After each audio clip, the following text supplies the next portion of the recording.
ବକ୍ତବ୍ୟ ରଖିଥିବା ପାଇଁ ଏକାଥରେ ସାର୍ଙ୍କୁ ଅନୁରୋଧ କରିକି କିଛି ବକ୍ତବ୍ୟ ରଖିବା। नीलाद्रौ शंख मध्ये शतदल कमले रत्न सिंहासनस्थं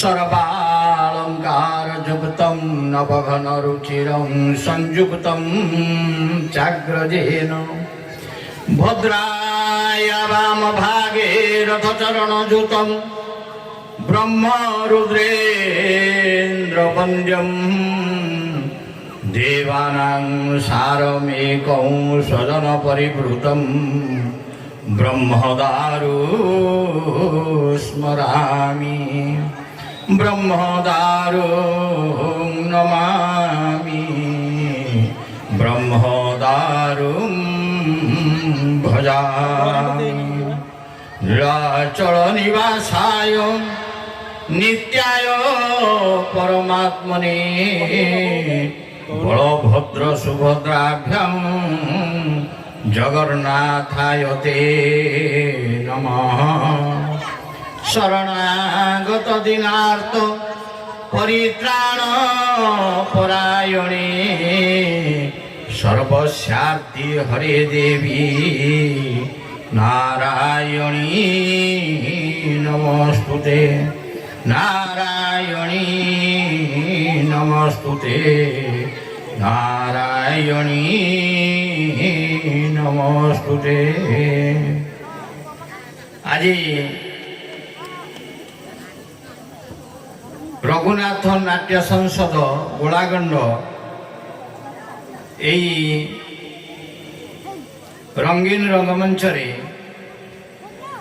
तार नाटक आरंभ करने को जाऊँगी यही गोलागंड ग्रामर छोट बड़ कलाकार मानू नहीं प्रथमे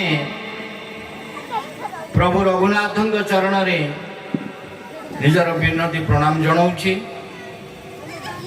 माँ जानकी देवी लक्ष्मण लाल विशेषकर बजरंग बाली चरण तले अनंत कोटि प्रणाम कारण आज माहौल से सृष्टि करिछन्दी कारण तांको बिना ए दुस्तर कार्य को करिबा संभव नुहे तेणु दुर्गम कार्य जगत के जेते सुगम अनुग्रह तुम्हारे देते काली खी वर्षा आज माहौल ये हूँ प्रभुर दया कारण से चाहती तांको पिला माने आनंद करंतु उत्सव करंतु तेणु आज ये जो उत्सवर माहौल रे ये समस्त कलाकार गोलागंड ग्रामर मान्यगण्य व्यक्ति माँ भौणी आदर कुनी कुनी पिला माने समस्ते आज आनंद रे नाची उठुछंदी कारण एठी एक ड्रामा करा जीवो जो ड्रामा केते दुख देबू कह दैव यही बही उपरे आधारित हसकांद भरा यही बही निश्चित भाव में समस्त द्वारा आदृत हेब आउ किछि मोर विशेष कहिबार नहीं कारण श्रृंखला रक्षा करबा होछि हमर प्रथम कर्तव्य तेणु समस्ते श्रृंखलित भाव में नाटक को उपभोग करेंगे एवं समस्ते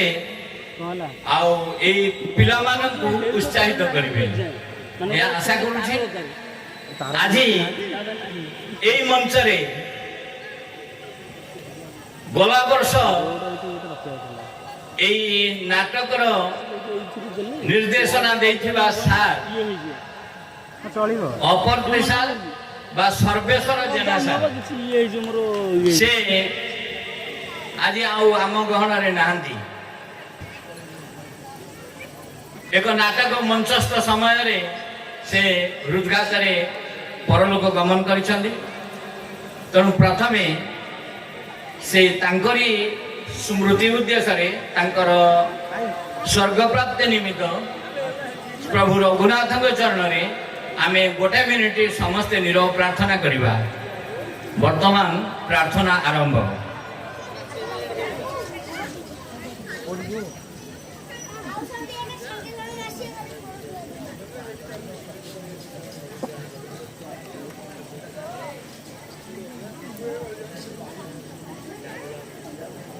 ପ୍ରାର୍ଥନା ଶେଷ।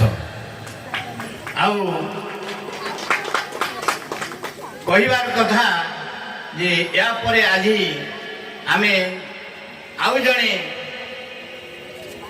ଡିରେକ୍ଟର ବା ନିର୍ଦ୍ଦେଶକ, କାରଣ ଯାହା ବିନା ଯାତ୍ରା ଅଧୁରା, ଯାହାର ଇଙ୍ଗିତରେ এই যাত্রার পরিবেশন হুଏ সে হচ্ছেন আমার ডিরেক্টর আজির সন্তোষ কুমার বারিক মহোদয়।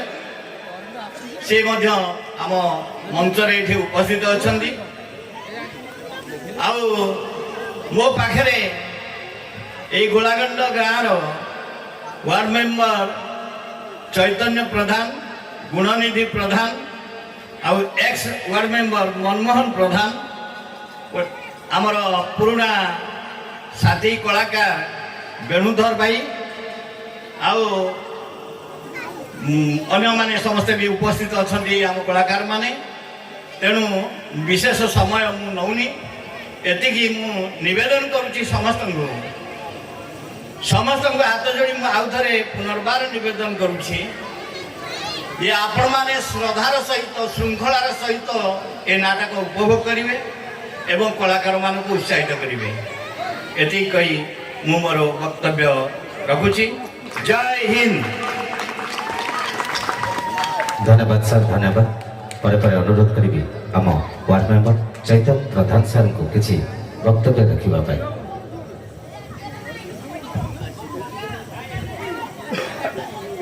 জয় শ্রীরাম। মা জানকী দেবী, বীর লক্ষ্মণ, বীর হনুমান চরণে আমার প্রণাম। মা মঙ্গলাঙ্গ চরণে শরণ।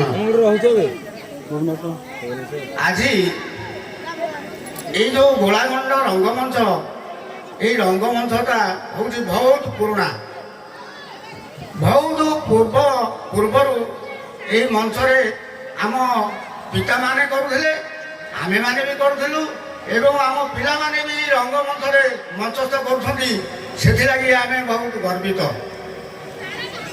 ଆଜି ଏହି ମଞ୍ଚରେ ମଞ୍ଚାସୀନ ଆମର ମୁଖ୍ୟ ଅତିଥି ଶିକ୍ଷକ ଶ୍ରୀଯୁକ୍ତ ଟଙ୍କଧର କର ମହାଦେବଙ୍କୁ ମୋର ନମସ୍କାର ଏବଂ ନ୍ୟାୟ ସରପଞ୍ଚଙ୍କ ପ୍ରତିନିଧି ଶ୍ରୀ ଗୁଣନିଧି ପ୍ରଧାନ, ପୂର୍ବତନ ୱାର୍ଡ ମେମ୍ବର ମନମୋହନ ପ୍ରଧାନ ଏବଂ ପୂର୍ବତନ ନ୍ୟାୟ ସରପଞ୍ଚ ଆମର ବେଣୁଧର ବେହେରା ଏବଂ ଆମର এই ରଘୁନାଥ ନାଟ୍ୟ ସଂସଦର ଛୋଟ ବଡ଼ କଳାକାର ବୃନ୍ଦ ସମସ୍ତଙ୍କୁ ମୋର ହାର୍ଦ୍ଦିକ ଅଭିନନ୍ଦନ। କହିବା କଥା, এই ରଙ୍ଗମଞ୍ଚରେ ଆଜି ଯେଉଁ ନାଟକଟି ମଞ୍ଚସ୍ଥ କରିବାକୁ ଯାଉଛନ୍ତି ପିଲାମାନେ ଗୋଳାଗଣ୍ଡ ଗ୍ରାମର, ସେମାନଙ୍କୁ ମୋର ଅନୁରୋଧ, ସେମାନେ ନାଟକଟିକି ସୁଚାରୁ ରୂପେ ପରିବେଷଣ କରି ଅଡ଼ିଏନ୍ସକୁ ଉତ୍ସାହିତ କରିବେ। ଏତିକି ମୁଁ କହି ମୋର ମନ୍ତବ୍ୟ ଶେଷ କରୁଛି।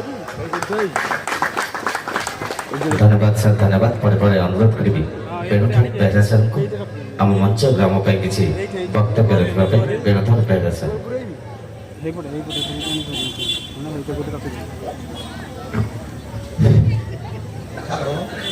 ଶ୍ରୀ ରଘୁନାଥ ଠାକୁରଙ୍କ ଚରଣରେ ଶରଣ ମୋର। ଶ୍ରୀ ରଘୁନାଥ ନାଟ୍ୟ ସଂସଦ ଆଜି ମଞ୍ଚସ୍ଥ କରିବାକୁ ଯାଉଛି ମହାନ ସାମାଜିକ ନାଟକ କେତେ ଦୁଃଖ ଦେଉଛୁ ଦୈବ। এই ନାଟକଟିକୁ ମଞ୍ଚାସୀନ କରୁଥିବା କଳାକାରମାନଙ୍କୁ ମୋର ବିନୀତ ଅନୁରୋଧ, এই ନାଟକଟିକି ସଫଳ ଭାବରେ ଉତ୍ସାହିତ ଛାଡ଼ି ଦେଇ ଯାଇଛନ୍ତି।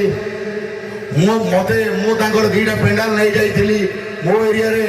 ସେ ମୋ ଥରେ କହିଥିଲେ ବାଟରେ ଜଗିକି, ସନ୍ତୋଷ ତୁ ମୋର ଦୁଇଟା ପେଣ୍ଡାଲ ନେଇଗଲୁ। ମୁଁ କହିଲି ସାର୍ ମୁଁ କ'ଣ କରିବି, କିନ୍ତୁ ଏତେ ଦୁଃଖ ଲାଗୁଛି। ପୁଣି ସେଇ ଜାଗା ସିଏ ନାହାନ୍ତି, ତାଙ୍କ ଜାଗାରେ ମୁଁ ଏଠି ଆସିକି ପହଞ୍ଚି ଯାଇଛି। ବେଶୀ କିଛି କହିବିନି। ଆସିବାର ଭୂମିକା ସୁନିଲ ମୋତେ ବାର ଫୋନ୍ କରେ, ବିପିର ଫୋନ୍ କରନ୍ତି, ଚିହ୍ନିନି ଜାଣିନି, ମୋବାଇଲରୁ ଦେଖା। ଏବେ ବି ଆଜି ଗୋଟେ ନାଟକ ହେଉଥିବ ବଦି ସାର୍, ସେମାନେ ବି ମୋତେ କଣ୍ଟାକ୍ଟ କରିଥିଲେ। କିନ୍ତୁ ଆଙ୍କ ସାଥିରେ ଏତେ ମୁଁ ମିଶିଗଲି ଫୋନରେ ଦେଖା ନାହିଁ ଜଣା ନାହିଁ। ମୁଁ କହିଲି ଠିକ୍ ଅଛି ମୁଁ ଯାଇକି ନାଟକଟା କରିଦେଇକି ଆସିବି, ବେଶୀ ଦିନ ଯାଇପାରିବିନି, ମାତ୍ର 6 ଦିନ ଯିବି। ସେ 6 ଦିନରେ ରାଜି ହେଇଗଲେ। 6 ଦିନରେ ବୋଧେ ମୁଁ ଟୋଟାଲ ଏଠି ରହିନଥାଏ, ରାତିରେ ରିହର୍ସଲ ହବ, ସକାଳେ କେହି ଦେଖିପାରୁଥାଏ, ମୁଁ ଯାଇ ଗାଁରେ। ଏମାନେ ଭାବିବେ କୁଆଡ଼େ ପଡ଼ିଲେ, ପୁଣି ମୁଁ ଆସିକି ପହଞ୍ଚାଇଥିଲି। କିନ୍ତୁ ଏଇ 3 ଦିନ ମୁଁ ରହିଗଲି ଟୋଟାଲ, ଘର ଗାଁରେ ଛାଡ଼ି ଦେଇକି ରହିଗଲି ଟୋଟାଲ।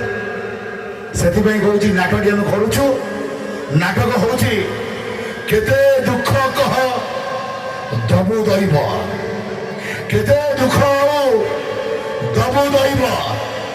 ଏଇ ଦୁଃଖ ଦେଖିବେ, କାନ୍ଦି କାନ୍ଦି ଘରକୁ ଯିବେ, ଭାବିବାର ନାହିଁ।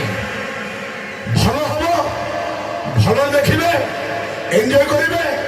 ଏତିକି କହି ରହୁଛି, ମୋର ପ୍ରଣାମ। ଧନ୍ୟବାଦ ସାର୍, ଧନ୍ୟବାଦ। ସମସ୍ତଙ୍କ ଇଚ୍ଛା ନାଟକ ଦେଖିବାକୁ, ତ ଯିବା ନାଟକ କାର୍ଯ୍ୟକ୍ରମକୁ ଏଇଠି ସଭା କାର୍ଯ୍ୟକୁ ସାଇନ୍ କରି ସମସ୍ତ ଅତିଥିଙ୍କୁ ଧନ୍ୟବାଦ ଦେଇ ସଭା କାର୍ଯ୍ୟ ସାଇନ୍ କରାଗଲା।